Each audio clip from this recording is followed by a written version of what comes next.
Hello, my dear friend. Today, I want to share with you a story that has shaped who I am. My name is Arav. I'm 28 years old, and I work as a software developer in Bengaluru. Life looks fine on the outside: steady job, good friends, and a family that supports me. But beneath this facade lies a part of me that hasn't healed, a wound that I carry in my heart every single day. This is not just a story, it's my truth. It's about a love so pure and deep that it consumed me, and the pain of losing it.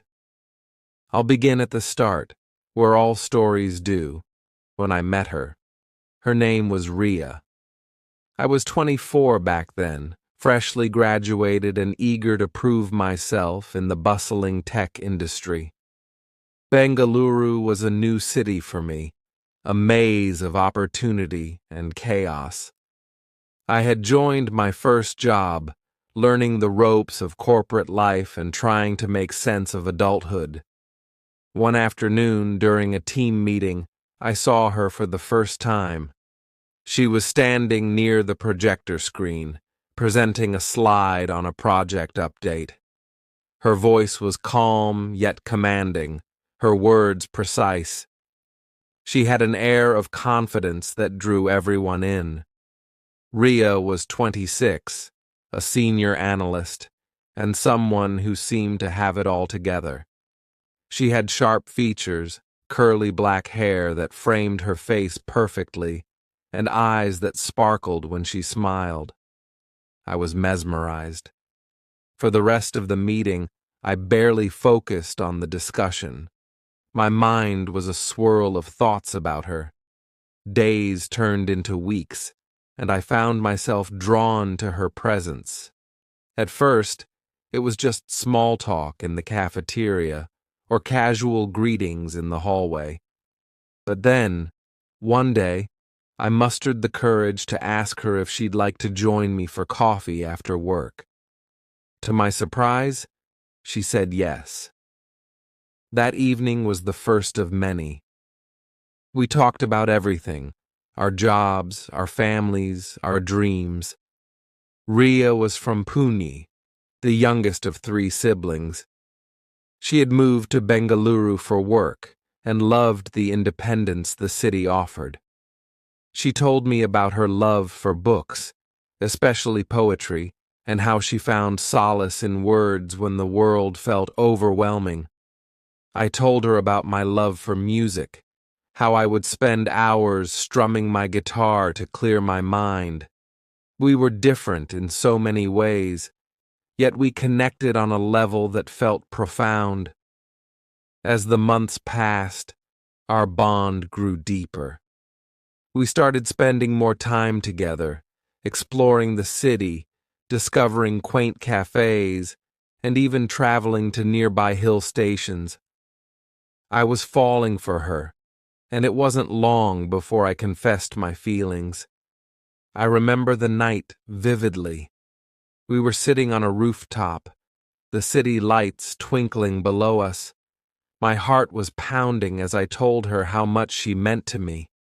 For a moment she was silent, and I feared the worst.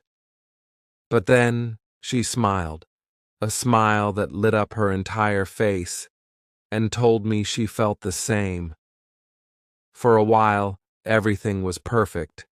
We were inseparable, 2 halves of the same soul. Ria had a way of making me feel alive, of seeing the best in me even when I doubted myself. She was my anchor, my safe space. But life, as I would soon learn, has a cruel way of testing love. Ria had always been open about her past, including a relationship she had ended a year before we met. She told me it was a painful chapter but assured me she had moved on. I believed her because I wanted to, but the truth was more complicated. One evening, as we sat in her apartment watching a movie, her phone buzzed. She glanced at the screen, and her expression changed. I didn't think much of it until I noticed she had grown distant over the next few days. When I finally confronted her, she admitted that her ex, Varun, had reached out. He wanted to talk, to meet. My heart sank, but I tried to hide my insecurities. I told her it was her decision, that I trusted her, and I did. At least I wanted to. Ria assured me that meeting Varun was just closure, a way to end things once and for all. But the days that followed were agonizing. She seemed torn, as if caught between two worlds. I tried to be understanding, but the fear of losing her consumed me. One night, after days of tension, she finally told me the truth. She still had feelings for Varun. She didn't know what to do or how to choose between her past and her present. Her words felt like a dagger to my chest. I wanted to scream, to beg her to stay, but all I could do was nod and say I understood. The weeks that followed were the darkest of my life. Ria and I tried to make it work, but the cracks in our relationship grew wider. I could see the pain in her eyes, the guilt she carried for hurting me. But love isn't always enough, and sometimes letting go is the only way to hold on to yourself.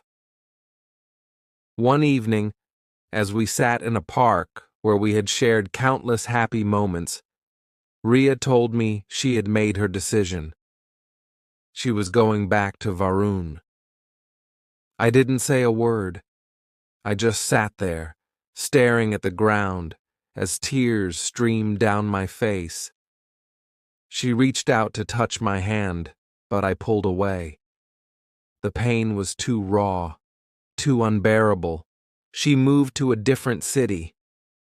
I tried to focus on work, to distract myself, but her absence was a void I couldn't fill. Every place we had been together, every song we had listened to, every memory we had made, it all haunted me. Nights were the hardest, lying awake and wondering where I went wrong, why I wasn't enough. It's been 4 years now, and while the pain has dulled, it has never truly gone away. I've tried to move on, to let other people into my life, but a part of me is still with Ria. The days after Ria left were a blur of emotions, grief, anger, and a hollow emptiness that consumed me. I stopped going out, avoiding the places we had visited together. My friends noticed the change in me and tried to help, but no words could soothe the ache in my heart. Work became my escape. I threw myself into my projects, staying late at the office and taking on every task I could. It wasn't about ambition. It was about distraction. But no matter how hard I tried to suppress my feelings, Ria's memories would creep back in during the quiet moments. One day, as I was sorting through some old files on my laptop, I came across a folder labeled Us.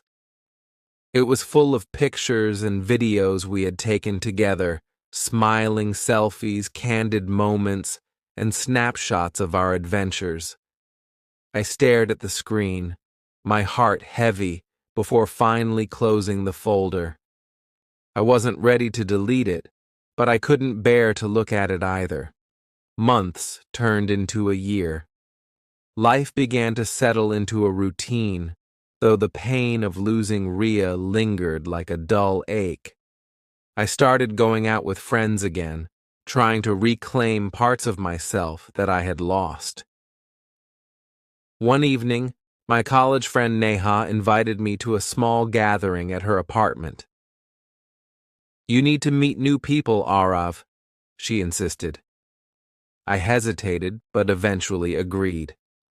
At the party, I met a woman named Kavya. She was warm, friendly, and had a laugh that could light up a room. We talked for hours that night, sharing stories about work, life, and everything in between. For the first time in a long while, I felt a spark of hope. Kavya and I started seeing each other casually. She was understanding and patient, never pushing me to talk about my past, but always offering a listening ear when I needed it. Being with her was different, lighter, easier, but a part of me still felt tethered to Ria. I remember one night, as we walked along a quiet street, Kavya turned to me and said, "Arav, I really like you, but I feel like there's a part of you that's not here with me. You don't have to tell me everything, but I need to know if you're ready to let go of whatever's holding you back." Her words hit me like a ton of bricks. I realized that I had been holding on to Ria, not just the memories, but the pain, the what-ifs, and the unresolved feelings. It wasn't fair to Kavya, and it wasn't fair to me. That night, I decided to confront my past. I opened the Us folder on my laptop and went through each picture, each video, allowing myself to feel everything: the love, the heartbreak, the loss. It was painful, but it was also cathartic. I wrote Ria a letter I would never send, pouring out everything I had kept bottled up inside. I told her how much I had loved her, how much she had hurt me, and how I hoped she had found the happiness she was searching for. When I finished, I folded the letter and placed it in a drawer. It wasn't about closure with her, it was about closure with myself. Over time, things with Kavya grew deeper. She became my confidant, my partner, and someone I could imagine a future with. She wasn't Ria, but she didn't have to be.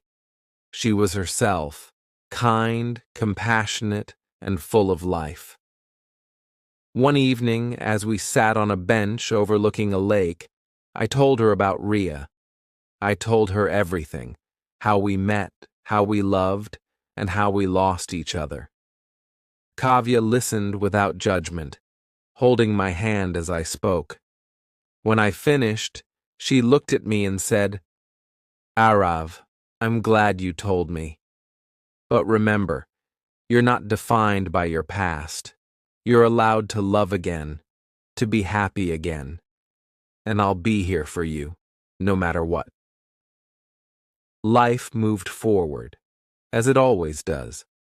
Kavya and I grew closer, and with her, I began to heal. The pain of losing Ria never completely disappeared, but it became a part of me, a scar that reminded me of how deeply I had loved and how much I had grown. As time passed, life became more stable, though I knew the scars from my past would always be a part of me.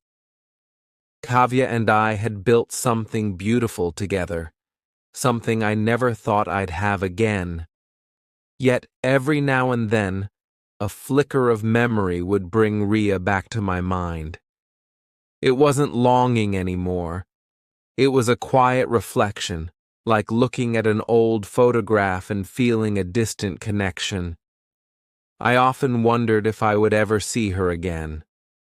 Life is unpredictable after all, and sometimes the people we think are gone forever find a way back. One evening, Kavya and I were shopping at a busy mall. We had been debating what color curtains would look best in our living room when I felt someone tap my shoulder. Turning around, I froze. It was Ria. She looked almost the same, but more mature, as if the years had added a quiet wisdom to her face. Her hair was shorter, and she wore a simple dress that accentuated her natural elegance. For a moment, neither of us spoke. Arav, she finally said, her voice soft but steady. I can't believe it's you. Kavya, this is Ria, I said, my voice shaky. Ria, this is Kavya, my girlfriend. The three of us exchanged polite greetings, though the air was thick with unspoken words. Kavya, sensing the tension, smiled warmly and said, I'll let you two catch up. Arav, I'll be at the cafe downstairs. I wanted to stop her, but she gave me a reassuring nod and walked away. Ria and I sat on a nearby bench, the noise of the mall fading into the background. For a moment, we simply looked at each other, unsure where to begin. I've thought about this moment so many times, Ria admitted. I always wondered what I would say if I ever saw you again. I never expected this, I replied. You look... Well, how have you been? She smiled faintly. I've been okay. I moved abroad shortly after we parted ways. It wasn't easy, but I think it was the right decision at the time. Her words were careful, as if she were walking on thin ice. And you? She asked. I'm doing well, I said. Work is good. Life is good. And Kavya, she's been incredible. She's helped me heal in ways I didn't think were possible. Ria looked down, her expression unreadable. I'm glad, Arav. You deserve that. You always did. We talked for a while, catching up on the years we had missed. Ria told me about her job, her travels, and the new perspective she had gained on life. She had grown in ways I hadn't expected, and I realized that the Ria sitting in front of me wasn't the same person I had fallen in love with all those years ago. At one point, she looked at me and said, Arav, I want you to know that I'm sorry. For everything. For how I left. For the pain I caused.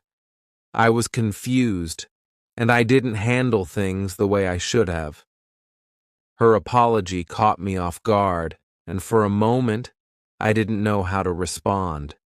But then I realized that I had already forgiven her, even if I hadn't admitted it to myself.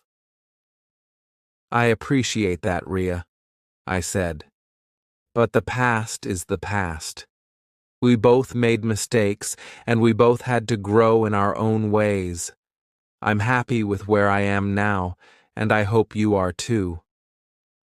She nodded, her eyes glistening with unshed tears. I am, Arav, and I'm happy for you too. As we parted ways, I felt a sense of closure I hadn't realized I needed. Seeing Ria again reminded me of how far I had come, not just in moving on, but in understanding myself and what I wanted from life. When I rejoined Kavya at the cafe, she greeted me with her usual warm smile. How did it go? She asked gently. It went well, I said, taking her hand in mine. Thank you for understanding. I trust you, Arav, she replied, and I know how much you've been through. I'm just glad you found peace. Looking into her eyes, I realized how lucky I was. Life had given me a second chance, not just at love, but at happiness, and I wasn't going to take it for granted. Over the years, I carried the lessons of my past with me. Ria would always be a part of my story, but she was no longer the main character. That role belonged to Kavya, the woman who had taught me that love could be gentle, healing, and enduring. This is my story, a tale of heartbreak, growth, and the painful beauty of letting go. And as I look at Kavya, I know that sometimes the love we find after the storm is the love that was meant to be all along.